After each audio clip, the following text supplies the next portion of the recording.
There is a wide receiver currently being drafted, depending on the platform you look at, 15th out of all wide receivers, 23rd.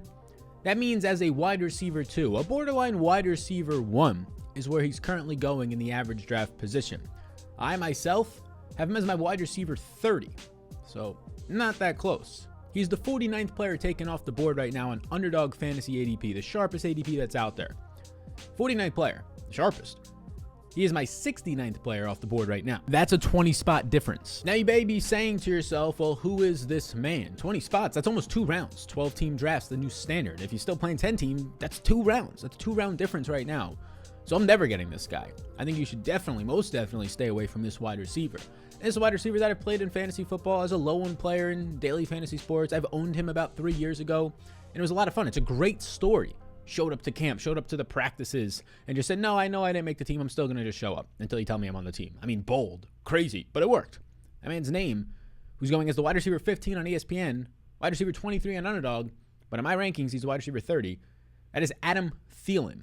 He's a stay away. You shouldn't be drafting him. You might think that that's crazy. You might think, yeah, I didn't really want him, but 2 round difference? Yeah, no, that's the case.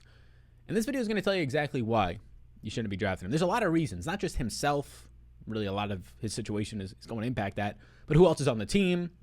Greatest rookie of all time, potentially wide receiver at least, in Justin Jefferson. The fact that they have invested in an offensive line. We'll talk about all this. The Kirk Cousins regression from having the highest yards per attempt and efficiency season ever in his starting career at 8.3 yards per attempt. All this stuff is going to impact it. But let's just start with one thing here that is random. It is very random, and that is touchdown variance. It's random. You really can't project touchdowns. You can project it for guys who see more targets. You can project volume. You can feel good about where the volume and target share is going to go, or at least have an idea of that. But you really can't project who's going to get the touchdowns, how these red zone touches are going to actually cash in. And I'll talk through some wide receivers in this video who saw similar red zone usage to Mr. Adam Thielen, but saw nowhere near the conversion percentage. And a lot of that has to do with, yes, your chemistry with a quarterback, but also luck, variance. Let's just be straight here. So the pros and cons of Adam Thielen. Well, the pros are he's got a good connection with his quarterback. He's a veteran, and he sees a lot of red zone targets, and those are somewhat reliable targets in this offense. Plays in an offense that doesn't really have any other receivers outside of himself and Justin Jefferson. Deonte Johnson, Chad Beebe. They just brought in Irv Smith, a rookie that I like, but late round rookies, let's be honest, they don't always just hit out of nowhere. So not that much competition in terms of, so he'll be on the field, right? Not a lot of guys that are going to mess around with him. The downsides is, touchdown regression. And people will be throwing their heads against the wall talking about regression this summer into the NFL season. But it is not truer for anybody more than Mr. Adam Thielen. Over the last 2 years, in each individual year, no wide receiver has been more dependent on touchdown scoring plays, not just the touchdown points, but the yardage and reception that come along with it, than Mr. Adam Thielen. In 2020, last season, his production is on the screen right now. 925 yards, 74 receptions. This is just measly numbers, right? It's decent numbers. It's quality numbers, but not a guy who got taken top 20, top 15 last year as a wide receiver type numbers, right? The Justin Jefferson explosion, him not being the number 1 wide receiver on his offense anymore doesn't help that. But those were the numbers he put up at 14 touchdowns, right? He ended up seeing a 36.4% red zone target share. I mean, that's up there with Devontae Adams as some of the best in the NFL. Just absolutely absurd. He was 3rd in red zone targets. He was 3rd with 14 receiving touchdowns. But here's the big kicker. He saw last year 254 total PPR point per reception points. On the screen right now, 110.7 of those points came on touchdown scoring plays. Not just the touchdowns, that would only add up to 84, but the yards and the receptions that came with it. That is 43.6% of his points came on touchdown scoring plays, the most in the NFL. But here's the crazy thing. In 2019, he only played in 10 games. 2020, he played in 15. In those 10 games, he scored 7 touchdowns. He saw 51.9% of his fantasy points, 59.4 out of 114.4 were on touchdown plays. This is not sustainable. It dropped from 51.9% to 43.6%, and that was still crazy. This is going to continue to drop. 21 touchdowns in his last 25 games. That doesn't sustain. And you could say, but he's done it 2 years in a row. No, this is just a blimp. Usually when it happens once, it doesn't happen the next year. It's very rare that you ever see it happen 3 years in a row, especially when you're 31 and a half years old. And oh yeah, Justin Jefferson just broke out last year as a rookie in your offense. And look, we can compare just so you can see his production that he had last year where he finished last year in fantasy points overall with 254 as a wide receiver, to a lot of other wide receivers who had similar, if not better production, just didn't see the touchdowns cash their way. Juju Smith-Schuster, who is currently going on ESPN as the wide receiver 29, and get this, on Underdog Fantasy as the wide receiver 38. So well, 15 spots on either site basically behind Adam Thielen. So well behind him. But last year, Juju Smith-Schuster, right, when Claypool as a rookie wasn't breaking out as much as Jefferson, but still good. You have Deonte Johnson sucking up all these targets. He only had one less red zone target last year. He had more targets and more receptions than Adam Thielen. He had half the touchdown rate, though, at 9.3%. But again, only 2.3 less points per game. All of that because of the touchdowns. On only one less red zone target. So saw similar overall volume, saw overall more production in terms of yards, targets, and receptions. Just saw one less red zone target, and it didn't end up working out his way with touchdown variance. That's a guy getting taken 15 wide receiver spots later. That's a guy getting taken 4 rounds later than Adam Thielen right now.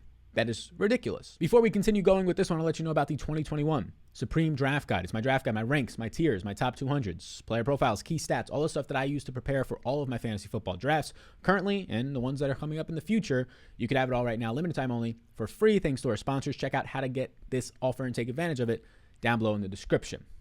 Let's get back to the video. The following 4 receivers all had more targets, catches, and yards, just not the touchdowns coming their way. Tyler Lockett, Cooper Kupp, Brandon Cooks, Robbie Anderson, all of these guys are going after right now Adam Thielen, and I disagree with the far majority of those. Give me Tyler Lockett, give me Cooper Kupp, give me right now borderline Robbie Anderson as well. Brandon Ayuk was higher in those categories on a per game basis as well. Now he has Debo back and Kittle back, so we'll see a rushing quarterback. Tyler Boyd had more targets and catches. Jamar Chase is there, so it's not as impactful. But there's about 5 or 6 guys I just mentioned that were more productive, more overall productive in terms of their usage and volume, which is stickier than touchdowns, and they're getting taken 1 to 2 to 3 to 4 rounds later than Mr. Adam Thielen this year. So that's crazy to begin with. So it's not just, I'm not trying to harp on Adam Thielen. He's an older wide receiver. When wide receivers start to turn 32 and 33, we like to shy away from them. Well, he's approaching that age, and he's also approaching insane overvalued right now in the market with regression coming his way. Like, not only is he not going to see those touchdowns, the offense is not going to be as efficient.